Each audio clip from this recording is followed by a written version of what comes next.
Welcome students.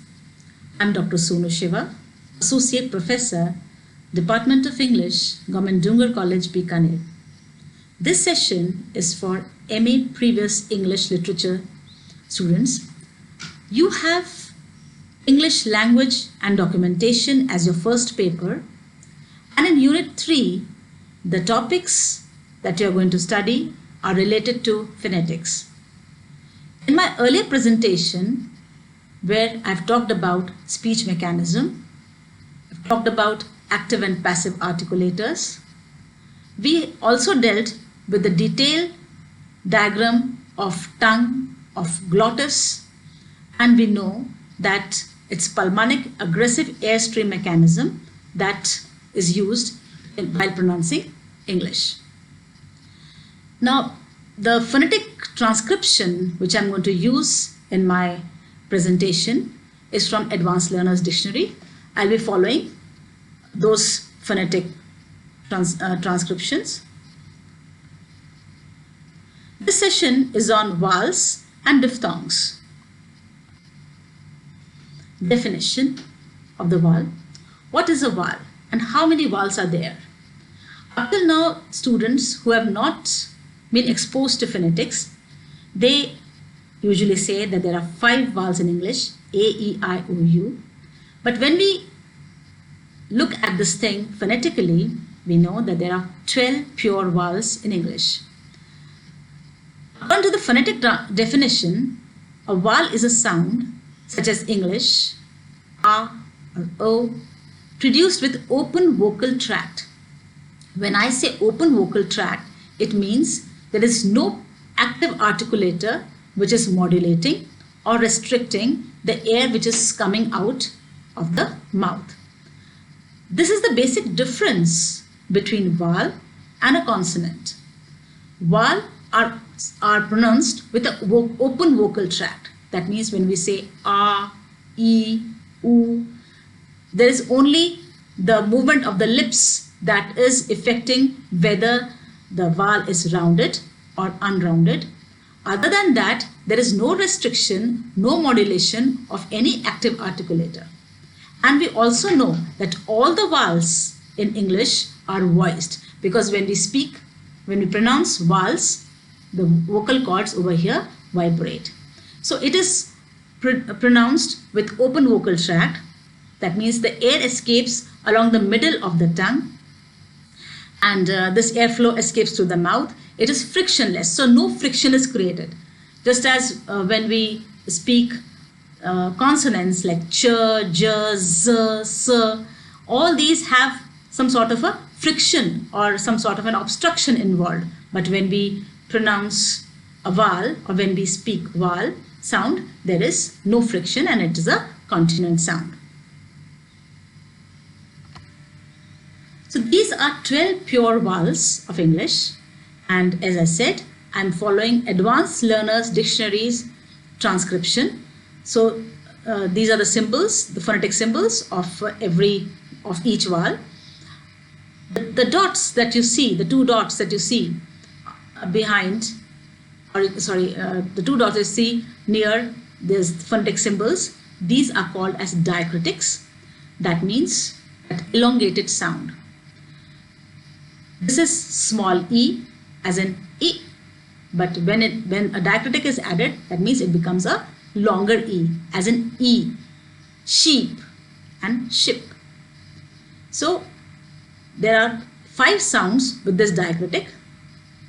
You can see these 5 sounds with diacritic, and the other ones are called as short vowels. So the vowels with diacritics are called as long vowels, and the vowels without diacritic are called as short vowels. So first we look at this E sound as in sheep, heap, leap. This is short E sound as in ship, lip, tip.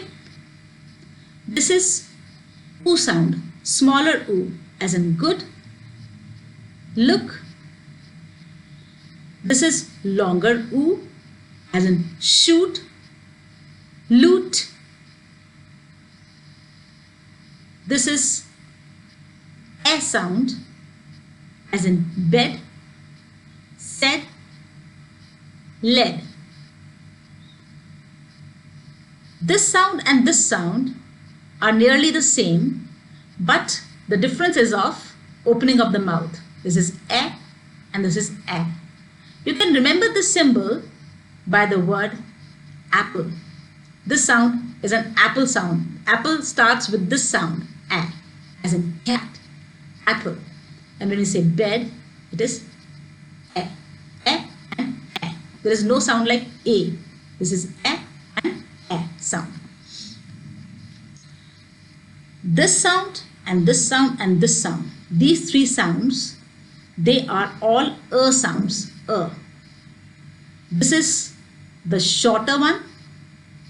This is little bit longer sound than this, and this is the longest. So this is the shortest, schwa. This is little longer than this, and this is longest. So when we say teacher, this which comes in the end, teacher, it is short sound. When we say up, the sound that we pronounce is little bit more. It is little bit long. And when we pronounce this word as we say it as bird. We don't say it as bud. We say it as bird. That means becomes more long. So this is teacher, or you can also say that there are some words that start with this sound, like ago, along, among. So very little, very short, for a very short duration, we pronounce this sound. But when we pronounce the words like up, cup, the sound is bit elongated. But when we say bird, shirt, heard, sound becomes more long. So I think that you are now familiar with this e, u, e,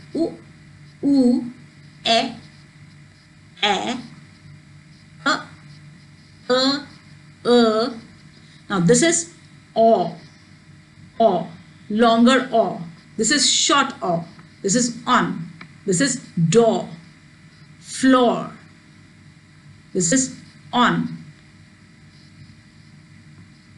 This is as in fa, heart, longer So now we know that there are 5 long vowels and the rest are short vowels. Let's have a look at the short vowels. Okay, first let's see the definition of diacritic. When a symbol this follows a vowel symbol, it means the vowel is pronounced longer. That we have already discussed. Now this is the list of short vowels. A, as in cat, hat, rat, e, as in pet, net, let. This is short e sound. Ship, lip, sip. This is short sound. Bus, hut, cup. This is o sound. Dog, fog, log. This is u sound. Small u. Put, look. This is a sound. The, ago, among, along. So these are the short vowels. Students, you should remember the phonetic transcription of each sound. That is important because in exams you may get to transcribe certain words. So this transcription should be ready with you. Tongue diagram. For analyzing any vowel sound, there is a 3-term label diagram for it. This diagram has just 2 labels. This is tongue. This is the part of tongue, front, central or back, the part of tongue that is used for pronouncing a certain vowel, and this is the height to which the tongue is raised for pronouncing the vowel. This is the close position, this is half close, this is half open, and this is open position. So this deals with the height to which the tongue is raised, and this deals with the part of the tongue that is used for pronouncing any vowel. These are the two labels that we already have. The third is rounded or unrounded vowel. That means when you pronounce certain vowel, your lips become rounded or they are spread. So when we pronounce the vowels like oo or o, the lips are rounded, so they are rounded vowels. And for the vowels like e, e, our lips are widespread, so they are called as unrounded vowels. That's very simple. So if you learn this diagram, you will be in a position to explain and analyze each vowel sound. So students, even in your exams, you need to learn and you need to make this diagram in order to talk about each and every vowel. So let's have a look at this vowel first. It's E, and for describing it or for analyzing it, you can say that E is a front vowel. That means it is, when it is pronounced with the front part of the tongue, and the tongue is raised to the close position, and it is an unrounded vowel. So if you learn this diagram, you will be in a position to talk about each and every vowel. For example, this E is a front, half close, unrounded vowel. E is half open, unrounded, and front vowel. So these vowels are front vowels. E is in the open position, it's a front vowel, it's unrounded. These are three that we talked about. This is the smallest one, or even the shortest one. This is a little bit longer, and this is the longest. So is half open, central, and unrounded vowel, and as in hut is a central, open, unrounded vowel. This is as in bird. It is half close, between half open and half close, central and unrounded vowel. Let's have a look at the back vowels. This is oo. It is back, close, and rounded vowel. This is oo. It is back, half close, rounded vowel. Let's have a look at this o, because there's a diacritic. Remember, this is a longer sound. So this is between half open and half close, and it is back, half open, half close, rounded vowel. This is a, and you can call it as back, open, rounded vowel, and this is a. So these are all back, open, and rounded vowels. So with this diagram, the position to which the tongue is raised, the part of which the tongue is used, and the position of the lips, all these three become very clear. And if you are familiar with the phonetic transcription of these vowels and this tongue diagram, then you will be in a position to analyze and describe each and every vowel in your exams. This is again a diagram of vowel height, which here it's a close position, half close, half open, and open. It's a low, it's a high, mid-high, low mid, and low is the height to which the tongue is raised. It's a tongue diagram. Diphthongs. So when a vowel is spoken in isolation, it is called as monophthong. When two vowels come together in a syllable, the vowel glide takes place. That means you are shifting from one vowel to pronouncing the other vowel. It is called as diphthong. Now, before understanding what a diphthong is, let us talk about syllable. What is a syllable? Syllable is a word broken into some parts. So let's start that if we break a sentence, what we get is words.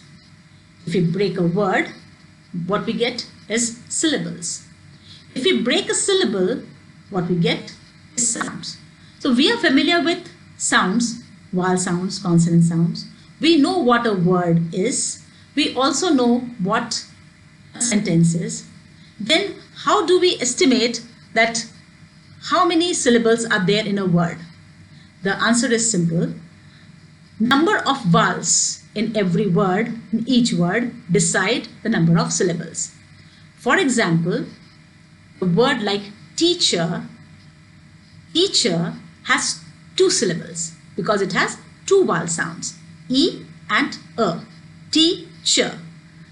Doctor, O and A, 2 syllables. Let's have a look at the word examination. How many syllables in the word like examination? 5 syllables.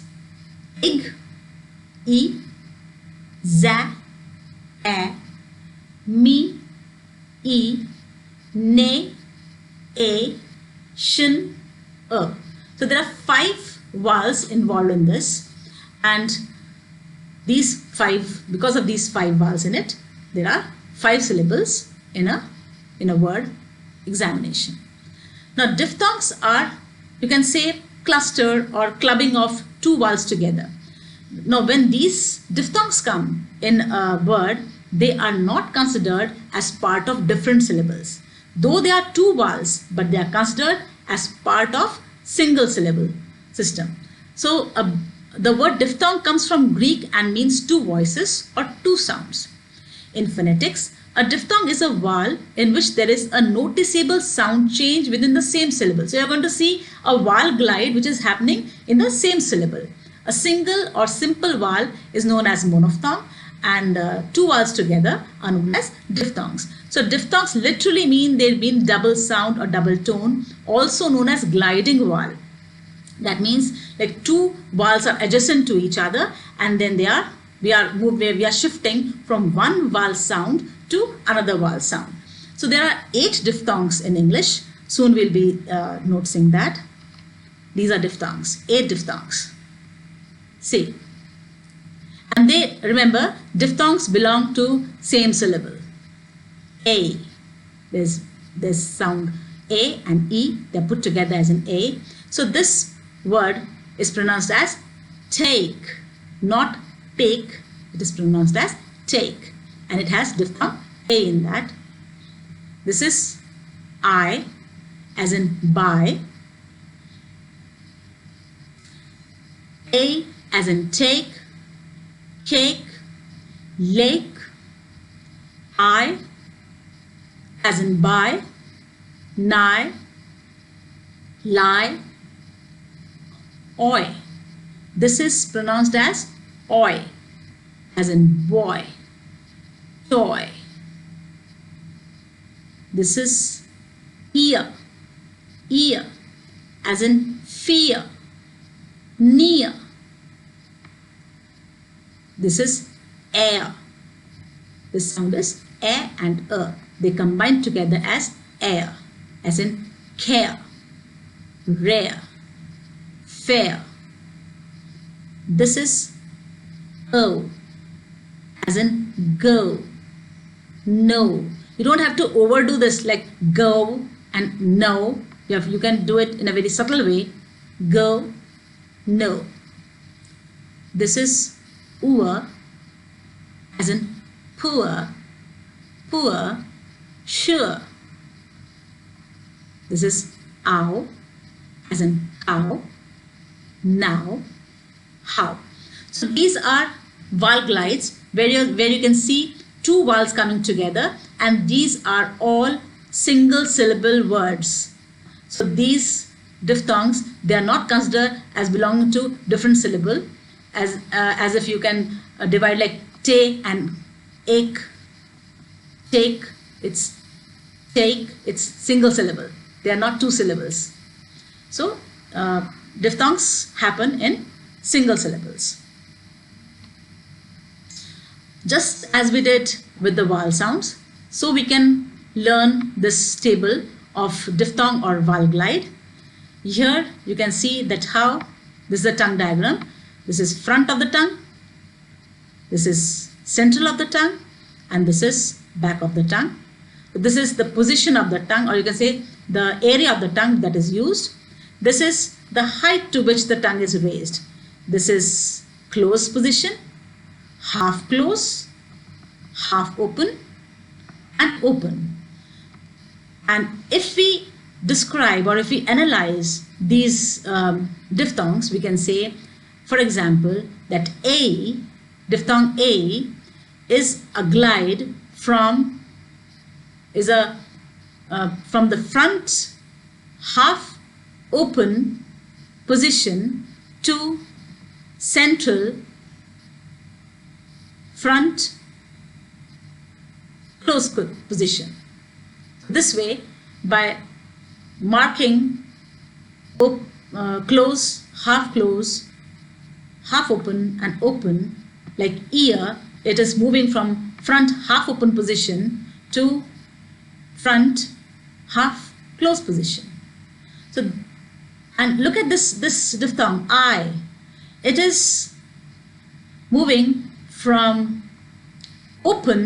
front open position to front close position. I. Look at this ow. It is moving from central open position to back half close position. So by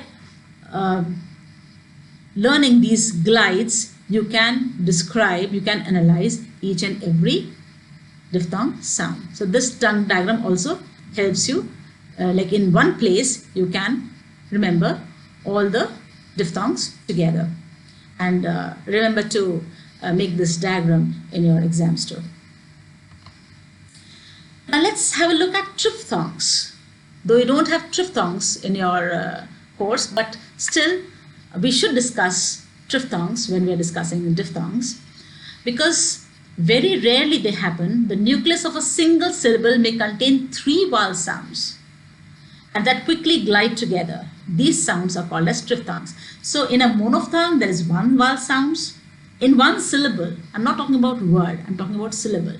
So there is 1 vowel sound in one syllable. In diphthong, there are 2 vowel sounds together in a syllable, and in triphthongs, there are 3 vowel sounds in a syllable continuing in continuation. So let's look at this combination. Hour. Look at this word hour. There is a presence of 3 vowels, hour. And here also it's pronounced as hour because H is silent. Say flower. You don't say it as floor. You say it as flower, where there's hour sound. Then there is sour. So this soup is sour. So it's not sour, it's sour. Hour. This is the pronunciation of hour. Also look at this triphthong, ire, as in fire, dire, inspire, and Ireland. Usually we see that these triphthongs, they occur near to this consonant R. See here also, ire, there is a R sound, it's ending in the R sound. In the previous slide also, we saw that these triphthongs, they were happening near this R sound. And there is some disagreement among the linguists. Some linguists think that these are not, this triphthong is not happening in a single syllable. Rather, there is the 2 syllables are closely merged together. They belong to different syllables, and some of the linguists think that they are happening in a single syllable. But when we are going to discuss this in our class, or we discuss it in our exam, we are going to look at these examples belonging to both the categories, that they can be considered as belonging to one syllable and they can also be considered as belonging to two different syllables. So there's some disagreement among linguists as to whether they are truly triphthongs or if they are simply two syllables that are merged closely together, our and ire. As we look at examples of each of the possible triphthongs, we'll consider them as both single and double syllables. So that was a detailed description of vowel sounds. Then we did diphthongs, and then we did triphthongs. Now let's have a look at minimal pairs also, because in English pronunciation, people usually get confused with the vowel sounds. So to have a closer look for pronunciation and to exactly convey the word that we want to pronounce, the understanding of minimal pair is important. A minimal pair is a pair of words that vary by only a single sound, usually meaning sounds that may confuse English learners. So the other sounds in the word are same, and here especially I'll be dealing with vowel sounds as minimal pairs, not as consonants as minimal pairs, because this session is on vowels. So these vowels, they confuse English learners. I've seen a lot of students pronouncing bag as beg, pen as pan or pen. So the p and the n sound are same, but they are confused with the vowel sounds. So let's see the minimal pairs of e and e, as in sit and seat. You cannot replace them. You just cannot say, people, that sit. Here's a sit for you. Seat. Desk and disc, they are the minimal pairs of e and e, a and e. So there are many other minimal pairs, many other words also. These are just the examples. So usually English learners, they get confused with the minimal pairs of e and e, a and e, desk and disc, a and a, as in wet and wait. So they usually confuse with this a sound and this a sound, this monophthong and this diphthong. Then there is a confusion with a as in apple and a sound, but, o and o, so and saw. Then there is o and o, not, note, not, note. A and a is in bad, bed, bad, bed. Then a and as in fast, first, fast, first. So when you are going through these things, try and have a practice, lot of drill in these minimal pairs, so that you have that idea of differentiating between vowel sounds and you don't get confused and then misinterpret it. So these are minimal pairs. Thank you so much for attending this session, and I'll be back soon with consonants and other areas that are there in your course.